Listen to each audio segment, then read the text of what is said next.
বন্ধুরা, welcome to Gurukul study centre. My dear student, very good news.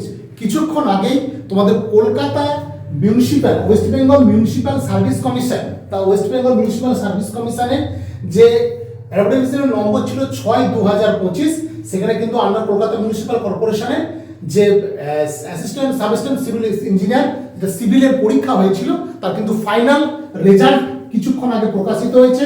তো তোমরা দেখে নাও ফাইনাল রেজাল্ট। টোটাল সিভিলের যা সিট ছিল সেক্ষেত্রে টোটাল এখানে আছে কতজন, এখানে হচ্ছে 42, তোমাদের যতগুলো সিট ছিল প্রায় 68 জন। তোমাদের কিন্তু দেখো এই যে 68 জনের কিন্তু ফাইনাল লিস্ট প্রকাশিত হয়েছে। তো তোমরা সবাই দেখে নাও কে কে চাকরি পেলে। আমাদের প্রত্যেককে যারা পেয়েছো প্রত্যেককে কনগ্রাচুলেশন, এবং আমাদের গ্রুপে যেসব স্টুডেন্ট পেয়েছে তাদের সবাইকে অনেক কনগ্রাচুলেশন। আগে তোমরা দ্রুততার সাথে যখনই ভিডিও দেখছো ভিডিওটা শেয়ার করে দাও, এবং যারা নতুন আছো আমাদের ইউটিউব চ্যানেলে তোমরা এই চ্যানেলটা সাবস্ক্রাইব করো, কারণ এরকম খুব তাড়াতাড়ি রেজাল্ট কোনো বেরোলে আমরা কিন্তু খুব তাড়াতাড়ি প্রোভাইড করি, বিশেষ করে কেএমসি, কেএমডি, পিএসসি এবং পুলিশের ক্ষেত্রে আমরা কিন্তু এগুলো প্রপার দিয়ে থাকি। তো তোমরা সেই রেজাল্টটা চেক করে নাও।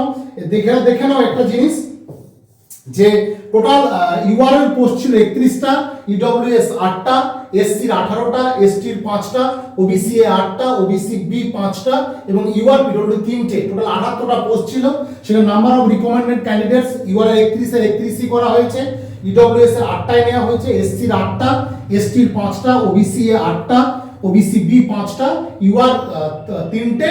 টোটাল মিলিয়ে ইউআর পিডব্লিউ এটা টোটাল মিলে 78টা। ঠিক আছে, তো এই 78টা পোস্টই তোমাদের ফুল ফিল আপ হয়ে গেছে। তো প্রত্যেককে আরো একবার কনগ্রাচুলেশন। তোমরা যারা এই ভিডিওটা দেখছো অবশ্যই তোমরা এটা গ্রুপে শেয়ার করে দাও, যাতে তাড়াতাড়ি রেজাল্টটা তারা দেখতে পারে। ভেরি ইম্পর্টেন্ট একটা নিউজ, সরস্বতী পুজো আগামী একদিন পরে, শুক্রবার সরস্বতী পুজো, তার আগে কিন্তু মা সরস্বতী তাদের উপর হয়তো আশীর্বাদ করেছেন। যাই হোক, কথা প্রসঙ্গে বললাম। তো যাক, তোমাদের সবার খুব ভালো গুড নিউজ একটা। এবার হয়তো তোমরা অনেকে যারা নতুন দেখছো তারা হয়তো বলবে যে স্যার কেএমসি পরীক্ষাটা কি? আমি এর আগে অনেক ভিডিও তোমাদের প্রোভাইড করেছি যে কলকাতা মিউনিসিপ্যাল কর্পোরেশনের পরীক্ষাটা হয় একটা সাব অ্যাসিস্ট্যান্ট ইঞ্জিনিয়ার একটা পরীক্ষা। এখানে 100টা টেকনিক্যাল কোশ্চেন থাকে, সেগুলো প্রত্যেকটা টেকনিক্যাল কোশ্চেন এবং নন টেকে কোনো কোশ্চেন থাকে না।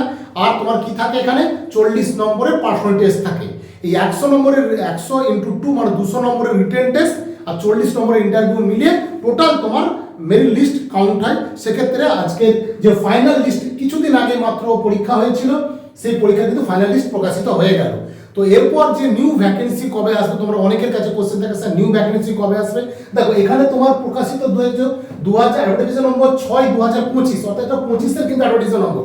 2026-এর কিন্তু নিউ অ্যাডভার্টাইজমেন্ট নম্বর অবশ্যই প্রকাশিত হবে। তোমরা যারা প্রিপারেশন নিচ্ছ সিভিল, ইলেকট্রিক্যাল, মেকানিক্যাল, ন্যূনতম ডিপ্লোমা থাকলে এই পরীক্ষার ফর্ম ফিল আপ তোমরা করতে পারবে, এবং সেটা দ্রুততার সাথে প্রিপারেশন নাও এবং ভালো করে প্রস্তুতি নাও। এটা কিন্তু আবার আগামী দিনে পরীক্ষা আসবে, সে পরীক্ষা কিন্তু হবে, তোমরা কিন্তু তৈরি থেকো। ঠিক আছে, আর আমাদের গুরুকুল স্টাডি সেন্টার অনলাইন এবং অফলাইন আমরা কিন্তু এটা তৈরি তোমাদের এইটা পড়িয়ে থাকি আমরা, সেটা বেসিক ব্যাচ এবং অ্যাডভান্স ব্যাচ দুটো ব্যাচে পড়াই। তো আমাদের গুরুকুল স্টাডি সেন্টার থেকে যারা পেয়েছে খুব তাড়াতাড়ি তাদের ভিডিও প্রোভাইড করব, তোমরা দেখতে থাকবে। অবশ্যই তাদের ভিডিও তোমরা দেখবে, কমেন্ট করবে, জানতে চাইবে। তার আগে বলবো প্রত্যেকে ভালো দেখো, ভালো করে প্রিপারেশনটা নাও। আর কোনো রকম এই পরীক্ষাগুলো কোর টেকনিক্যাল এক্সাম লড়াই কিন্তু হাড্ডাহাড্ডি, এবং কিন্তু টেকনিক্যাল এখানে নন টেক কোনো পড়তে হয় না। এটা কিন্তু খুব একটা দারুণ সুযোগ, কলকাতা কর্পোরেশন মানে কলকাতার মধ্যে তুমি কিন্তু থাকতে পারবে। ঠিক আছে, প্রত্যেকে ভালো দেখো, ভালো করে প্রস্তুতি